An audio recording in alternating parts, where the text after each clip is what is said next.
Welcome to the Awesome Kids Art Hub. Today we're going to learn how to draw a colorful butterfly.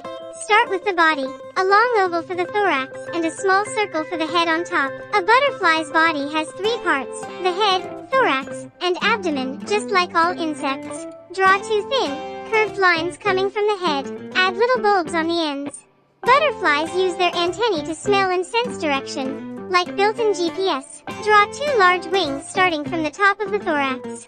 Think of a big, rounded triangle shape on each side. The patterns on butterfly wings help them camouflage or scare away predators. Some even look like eyes. Now add two slightly smaller wings under the top ones, round and smooth like a teardrop or a heart shape.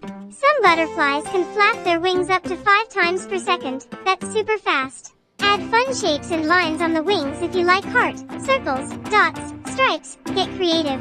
No two butterflies have the exact same wing patterns. They're like snowflakes, totally unique. Use bright colors like blue, orange, yellow, and purple. Let your imagination fly. The color in butterfly wings comes from tiny scales that reflect light. That's why they shimmer. Thanks for drawing with me today.